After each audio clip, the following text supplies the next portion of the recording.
आइए साधारण ब्याज पर आधारित एक प्रश्न को हम हल करते हैं।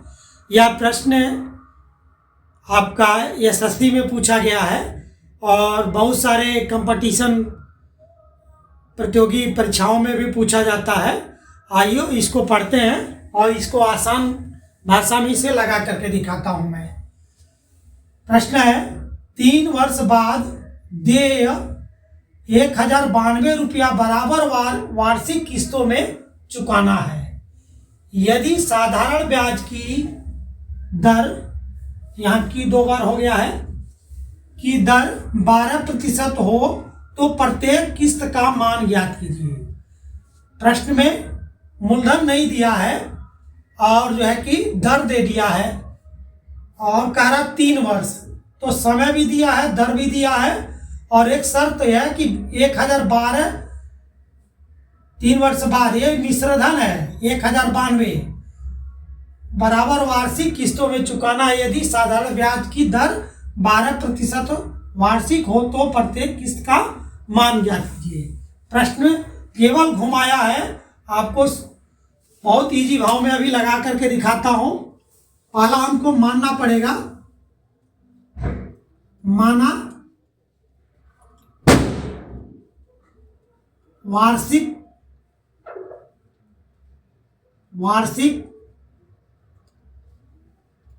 किस्त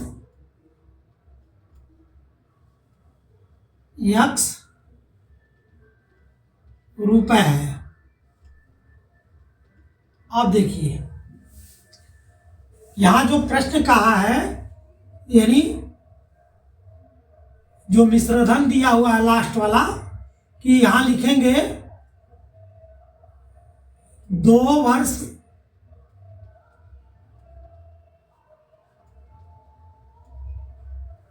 का मिश्रधन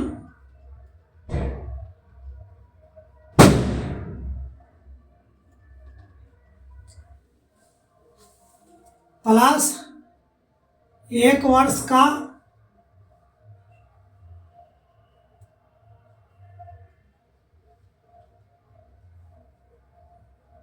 मिश्रधन प्लस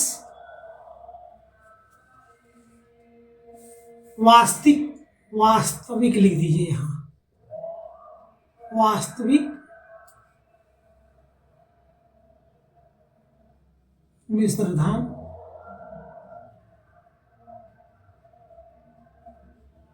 और ये बराबर है आपका 1092 रुपया।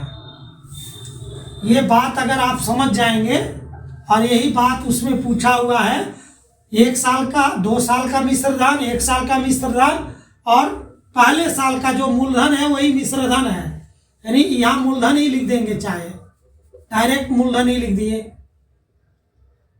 या पहला वर्ष का किस्त भी लिख सकते हैं, प्रथम किस्त, ये दोनों चीज लिख सकते हैं। ठीक, ये लिख सकते हैं। अगर ये है तो इसी पे मान रख देंगे। 2 वर्ष का मिश्रधन, तो इसको हम लगाएंगे कैसे? मिश्रधन कैसे होता है? मूलधन और ब्याज को जोड़ते हैं तो मिश्रधन बनता है। मूलधन हमारा x है प्लस 2 वर्ष का x प्लस 2 और हमारा ब्याज दर क्या दिया है 12% बटा 100। यही बात यहाँ रहेगा 1 वर्ष के लिए x गुणे, यहाँ 1 वर्ष है तो 1 लिखेंगे, यहाँ 2 वर्ष था तो 2 लिखे थे, गुणे 12/100। नहीं, यहाँ x भी रहेगा, गुणे x भी यहाँ रहेगा, प्लस x बराबर 1092। अब देखिए ये x क्यों लिख रहे हैं? ये x हमारा मूलधन है और ये ब्याज है, यहाँ प्लस लिखना पड़ेगा, प्लस। देखिए यहाँ प्लस लिखना पड़ेगा तब जाकर होगा, क्योंकि ये मूलधन है। मूलधन में जब ब्याज को जोड़ते हैं तो मिश्रधन होता है। ठीक, अब इसी को हल करेंगे। इसको जब हल करेंगे तो ये हो जाएगा 4 तियाँ 12 और 25 चौका 100। यही हाल यहाँ हो जाएगा 4 तियाँ 12 और 25 चौका 100। ये कट गया। तो यहाँ लिखिए आगे x प्लस, यहाँ प्लस नहीं, यहाँ तो गुणा रहेगा ना, यहाँ गुणा रहेगा। x गुणे 2 गुणे 3/25, इसका मान यहाँ लिख दिए। और यहाँ क्या रहेगा प्लस x, यहाँ का लिख दिया मैंने, और हो गया 3x हो जाएगा बटा 25। यहाँ देखिए x में 1 का गुणा होगा तो x होगा, और 3 का गुणा होगा तो 3x बटा 25 प्लस x बराबर 1092। कहीं भी अगर गलती यहाँ कर देंगे तो सवाल गलत हो जाएगा, एकदम इजी में लग जाएगा। आप अब आगे एक बढ़ा देंगे, x प्लस ये मूलधन है, ये 3 दूना 6x बटा 25 प्लस ये x प्लस 3x बटा 25 प्लस x बराबर 1092। अब देखिए इसका इसमें जब करेंगे गुणा तो ये हो जाएगा 25x प्लस 6x बटा 25, यहाँ प्लस है, इसका करेंगे तो 25x और प्लस 3x बटा 25, और यहाँ x हो गया बराबर 1092। अब देखिए यहाँ हो गया आपका 25 में 6 जोड़ेंगे तो 31x हो जाएगा बटा 25, और 25 में 3 जोड़ेंगे तो 28 हो जाएगा। 28, 25 3 28x बटे 25 प्लस x बराबर 1092। अब अगर इसको करेंगे तो ये भी 25 होगा। ये देखिए 31x प्लस 28x, क्योंकि यहाँ भी 25 है, यहाँ भी 25 है, और यहाँ हो जाएगा 25x इसका, और ये टोटल का बटा हो जाएगा 25, यहाँ 1092। अब देखिए ये 25 कहाँ चला जाएगा, यहाँ चला जाएगा, इसको सभी को आपस में जोड़ लेंगे तो 31 यह हो गया 1 8 9 9 5 14,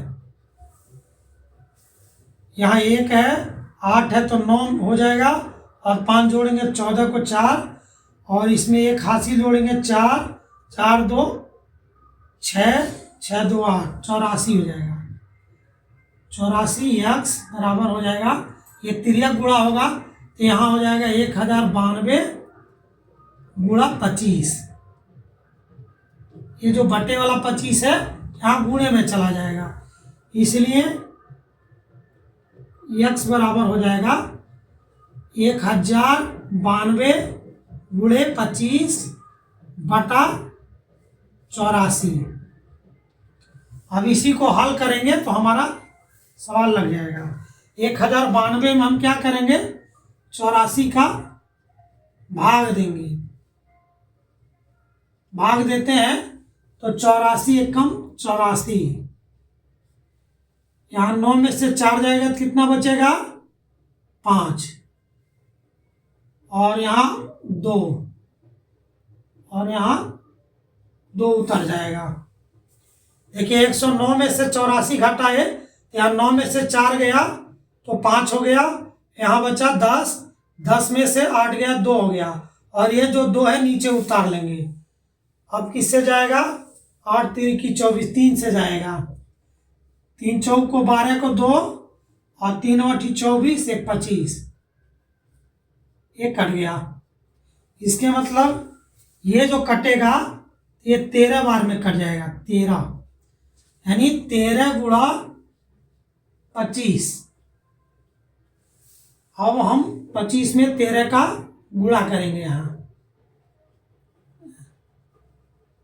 25 में 13 का, तो 3 पचे 15 और 3 दूना 6 1 7, और यहाँ 1 पचे 5 1 2 2, 5 7 5 12 और ये 3, अर्थात 325 रुपया आएगा इसका।